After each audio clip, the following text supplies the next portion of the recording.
Hello everyone, I am Tacit, and today I'm going to be going over the Gems of War event objectives as of Campaign 16 in Gems of War. And of course, with every new campaign, we ended up getting a new power gem. So as far as the power gem this time around, we have the Hourglass power gem. This one ends up giving you a automatic extra turn when you end up matching it with yellow or destroying it off the board. This is a alternative way of gaining extra turn that we haven't really had before. We have it off of abilities. For example, if there's 13 plus red on the board, like there is right now, Throw would gain extra turn. There's just those automatic extra turns, like on goblins and stuff like that. There's a 100% chance to have an extra turn if they're not frozen. However, the interesting thing about the Hourglass is even if your entire team is frozen, you will still yield an extra turn from taking it. It's also matchable on the board, so as you can see, we have yellow alignment right there, and then boom, you just took a 3 and got an extra turn from it. So this is going to be very, very useful going forward in order to counter freeze. It's going to be by far the biggest use that it'll end up having as far as its use case.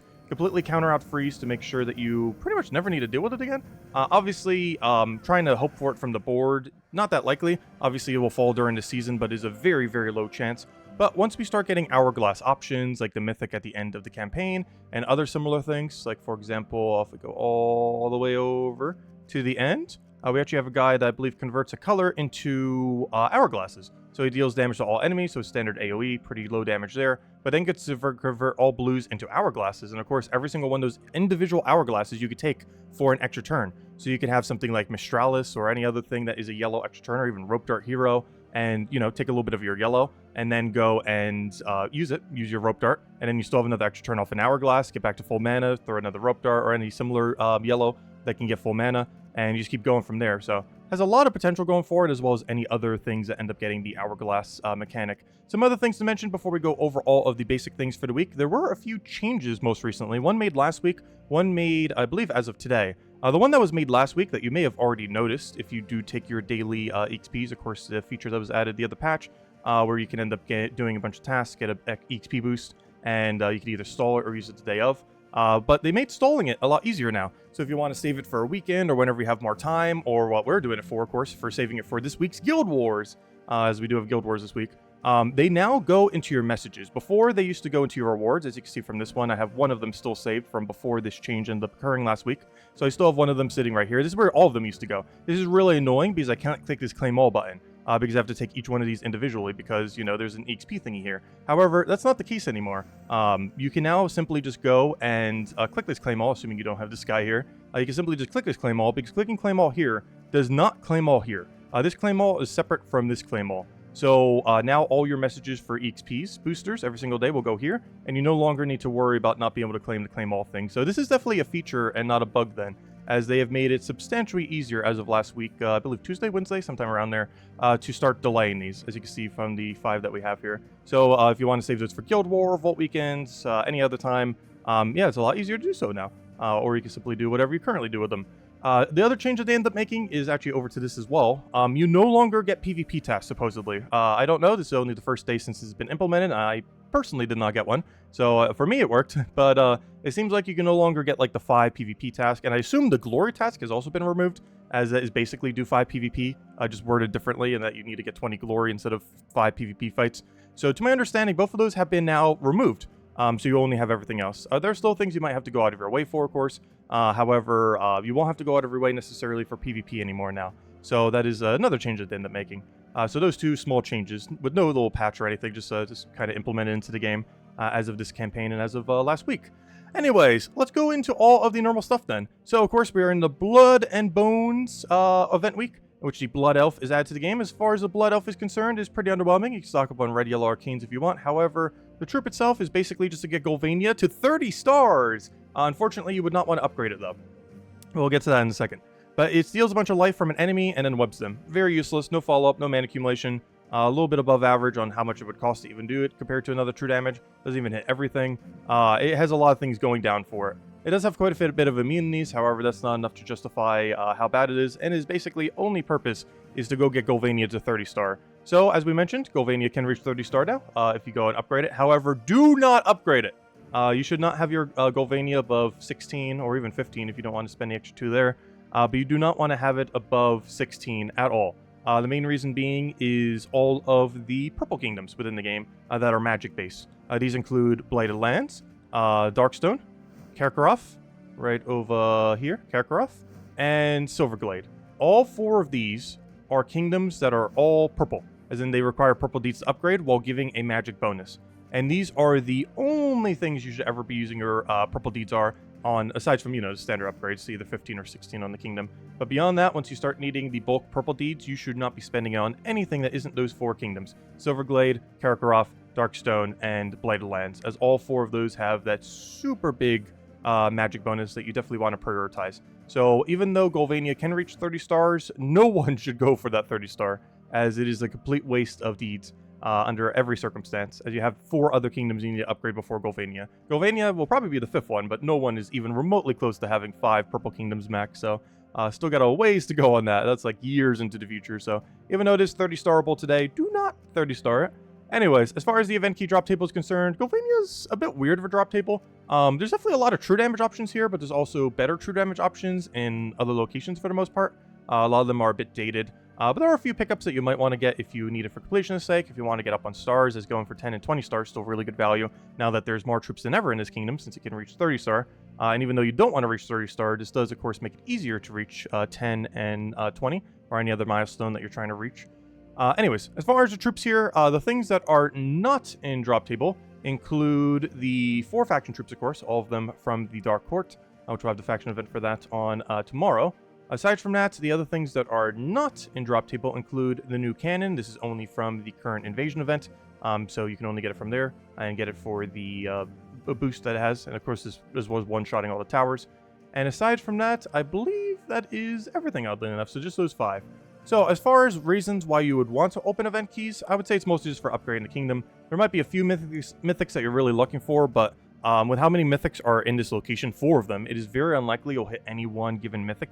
Let's say you want a Draculus, or more importantly, let's say you want a Grey King, as it's a pretty good Guild War defend, even though the AI doesn't use it the greatest, but there are some instances you can use it offensively if the team's using like 3 or 4 of the same color.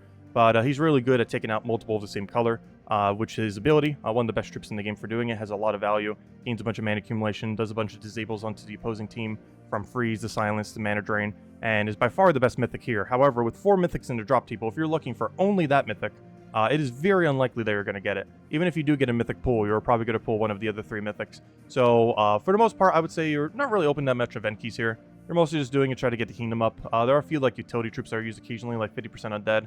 But nothing here I would say is really a must-have in the current state of the game. So other than maybe like Corpse Mare for Bounty Hunter, but it's such a low rarity thing, you can easily get it up through other means other than event keys.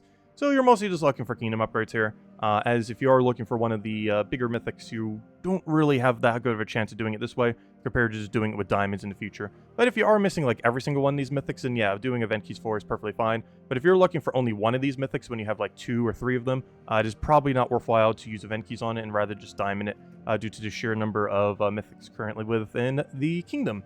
Anyways, as far as guild-related events, we do have 2, as we mentioned. Guild Wars, of course, if you've been stalling any delay. Of course, one mechanic that we have with that now, that we've had for about a month and a half now, is whenever we go install all those delays, all those extra XP bonuses, we could delay them into this event week, and then end up claiming the extra 100%. Every single day that you win Guild War as a guild, by the end of reset time, you will get a 100% XP boost, and that is doubleable with the double XP 15-minute boost that you can get every single day. And as we mentioned earlier, you can now stall them very conveniently in your messages rather than in your main mail, so you no longer even need to worry about the claim all button issue that used to exist for it.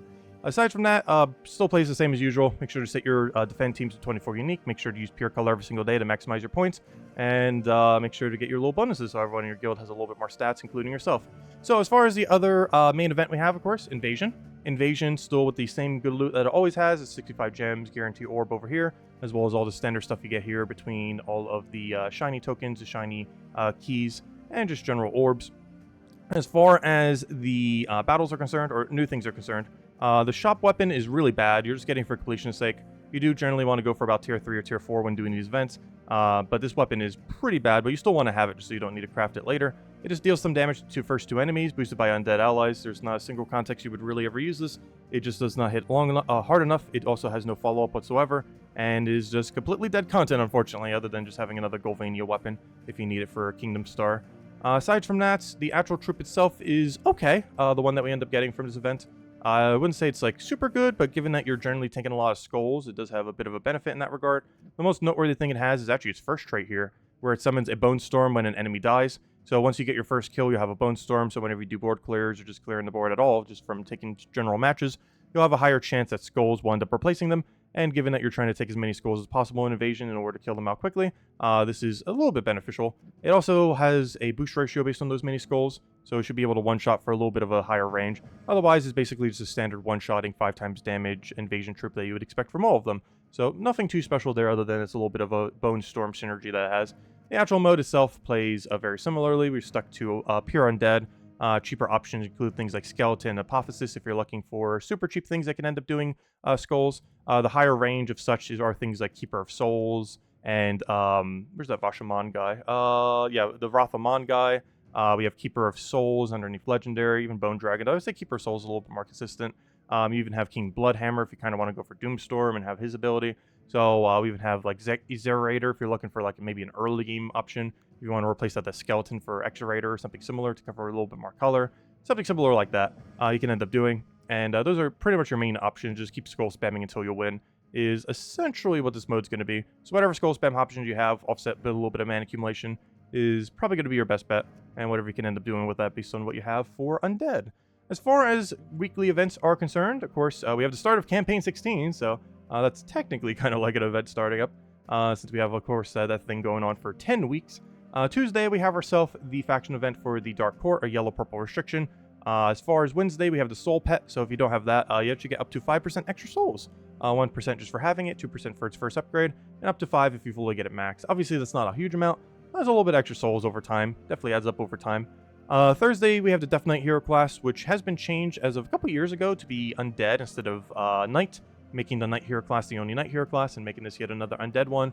For the most part, it's not used too often. It does have a really funny gimmick where you can kill out your hero and deathmark the entire enemy team, but it is extremely situational when you would ever use it. And for the most part, it's just a hero class outclassed by other classes unless you're specifically using it for that 4 times deathmark mechanic that is unique only to it.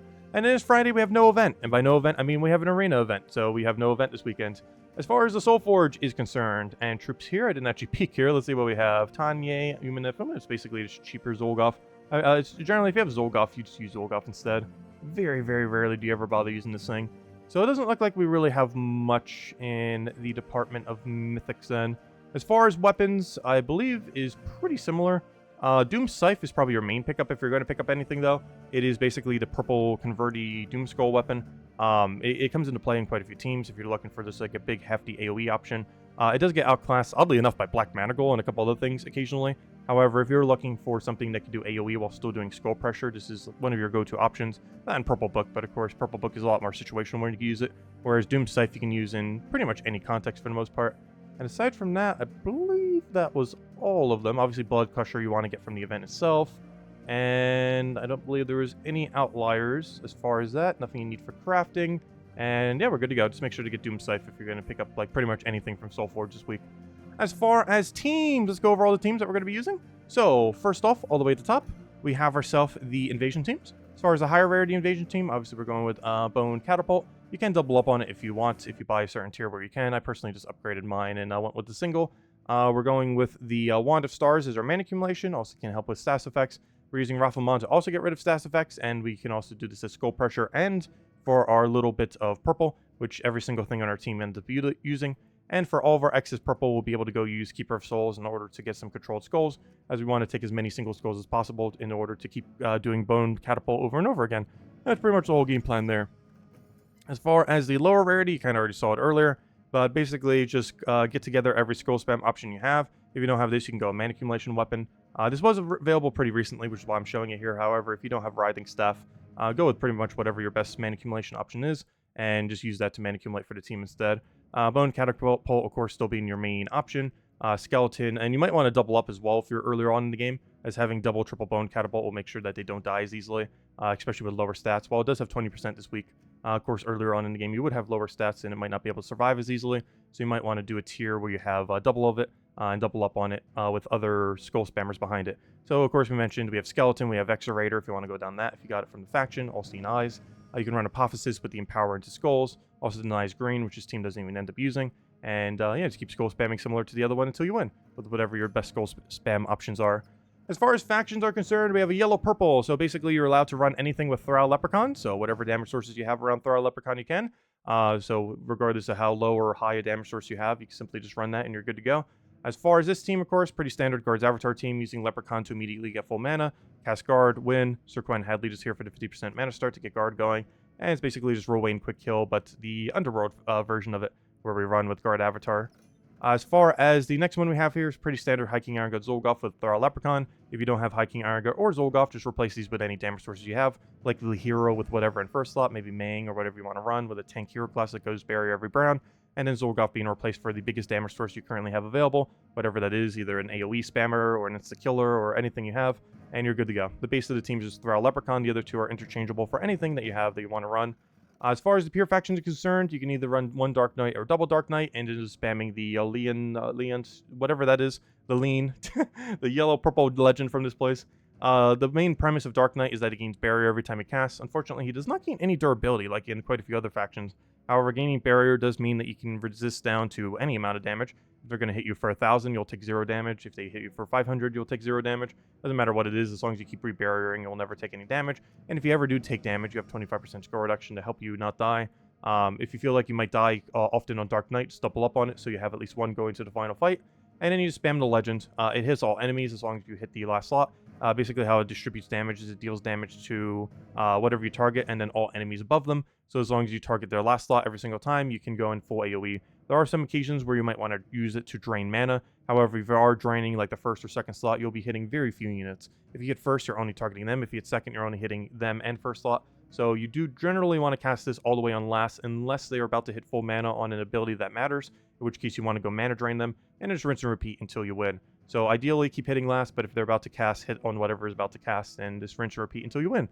As far as the final event, since there's not really any way to cover teams for Arena, since you have to draft your own, we have ourselves the Deathknight hero class. This is restricted to undead from Ghulvania, and all you really have to do for this is just spam the bird. As far as this thing, it does a little bit of true damage, but the most noteworthy thing is it has purple link, so you can end up using this in order to get yourself a bunch of additional purple mana. We're doing this into just Archmages to gain even more purple mana, and then you just run whatever purple weapon you want. In this case, we're just running a nice, easily accessible Black Manacle, and that's pretty much all you have to do. Anyways, guys, that's a rundown on everything this week. If you still have any other questions, feel free to leave in the comment section below. We'll be messing with everything related to Campaign 16 tonight on stream.